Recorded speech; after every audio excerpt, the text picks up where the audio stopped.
மத்திய அரசின் எந்த திட்டத்தை தடுத்தோம் என்பதை பிரதமர் மோடி தெரிவிக்க தயாரா என்று முதலமைச்சர் மு க ஸ்டாலின் கேள்வி எழுப்பியிருக்கிறார். பொய்யும் வாட்ஸ்அப் கதைகளும் தான் பாஜகவின் உயிர் மூச்சு என்றும் அவர் கடுமையாக விமர்சித்துள்ளார். மோடியின் உத்தரவாதம்னு பக்கம் பக்கமா விளம்பரம், டிவியில விளம்பரம் செஞ்சுக்கிட்டு இருக்காங்க. மாண்புமிகு பிரதமர் மோடி அவர்களே, நீங்க கொடுத்த பழைய உத்தரவாதமான ஒவ்வொருத்தருக்கு 15 லட்சம் ரூபாயோட இன்றைய கதி என்ன?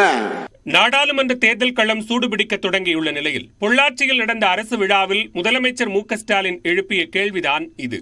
கோவை மாவட்டம் பொள்ளாச்சியில் நடைபெற்ற அரசு விழாவில் கோவை, திருப்பூர், ஈரோடு, நீலகிரி ஆகிய 4 மாவட்டங்களில் 1274 கோடி ரூபாய் மதிப்பிலான 35 புதிய திட்டப்பணிகளுக்கு முதலமைச்சர் அடிக்கல் நாட்டினார். இதேபோன்று முடிவுற்ற 273 திட்டப்பணிகளை தொடங்கி வைத்த முதலமைச்சர் 52,325 பேருக்கு நலத்திட்ட உதவிகளை வழங்கினார். பின்னர் பேசிய அவர், மேற்கு மண்டலத்திற்கு அதிமுக ஆட்சியில் எந்த நன்மையும் செய்யவில்லை என்று குறை கூறினார். மேற்கு மண்டலத்தை தங்களோட கோட்டைன்னு சொல்லிக்கிட்டாங்களே, வாக்களிச்ச மக்களுக்கு அதிமுக ஆட்சி ஏதாவது நன்மை செஞ்சுதான்? இத்தனைக்கு மேற்கு மண்டலத்தை சார்ந்த அமைச்சர்கள் அதிமுக ஆட்சியில அதிகாரத்தில் இருந்தாங்க. அவங்க இந்த மேற்கு மண்டலத்துக்கு செஞ்சது என்ன?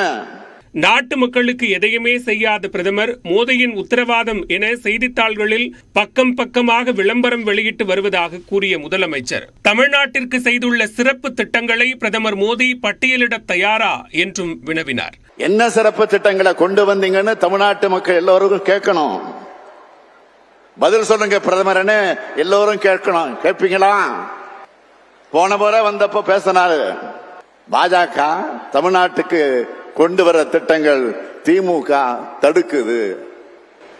பிரதமர் சொல்றாரு, அவங்க கொண்டு வர திட்டங்களை நாம போய் தடுக்கிறோமா? நீங்க ஒரு பழமொழி கேட்டிருப்பீங்க, அண்ட புழுகு ஆகாச புழுகுன்னு சொல்லுவாங்க இல்லையா? அது மாதிரி இது மோடி புழுகு. அவர் என்ன திட்டத்தை கொண்டு வந்தா நாம தடுக்கிறதுக்கு?